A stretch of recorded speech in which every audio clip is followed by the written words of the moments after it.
ప్రజల బాధితుల దగ్గర దగ్గర అడగండి. నేను స్వయంగా పోయినా అవును. వాళ్ళు ఏమంటున్నారు అంటే మా ఇల్లులు కూలగొట్టొద్దు అని చెప్పేసి అంటున్నారు. వాళ్ళు నిజంగా బాధపడ్డారు అదైతే నిజమని ఒప్పుకుంటారా ఒప్పుకోరా? బాధపడ్డారంటే అండి, ఇప్పుడు నువ్వు ఇంట్లో 20 ఏళ్ళు ఉన్నావు. నీది గుల్లగొడతా అంటే గుల్లగొట్టని నవ్వుతారా? హ్మ్. బాధపడరా అండి ఎవరైనా? అదే. ఎవరైనా బాధపడతారు. ప్రత్యామ్నాయం మరి నిజం చూపిస్తున్నాం. అట్లా ఒకటి ఒకటి తమ్ముడు, రిజిస్టర్డ్ ఇప్పుడు భూములను ఒ ఒ తీసుకొని ప్రత్యామ్నాయంగా మీరొకటి డబుల్ ఒక బెడ్‌రూమ్‌లు విషయం నేనిప్పుడు ఇస్తానంటే మీరు మనము ఒప్పుకుంటారా జాతీయ మరి? రహదారి ఇద్దామనుకుంటాం.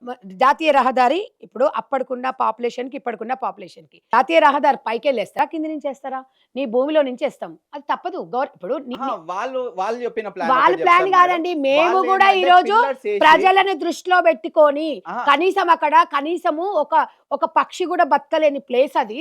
వాళ్ళకి ప్రత్యామ్నాయం చూపిస్తాము. డెఫినెట్‌గా వాళ్ళు నష్టపోకుండా చూపిస్తాం. ఎట్ ద సేమ్ టైమ్ హైడ్రాలో కూడా తెలియని వాళ్ళు వీళ్ళు విచ్చలవిడి వెంచర్స్ ఏసినోళ్ళకు, బాధితులకు కూడా పాపం 10 పైసలు కూడబెట్టుకున్నోళ్ళకి ఇబ్బంది కలుగుతా కూడా నష్టపరిహారం చెల్లిస్తాను రేవంత్ రెడ్డి గారి గవర్నమెంట్ చెప్పింది. ప్రజల గవర్నమెంట్ అండి ఇది, నాట్ కాంగ్రెస్.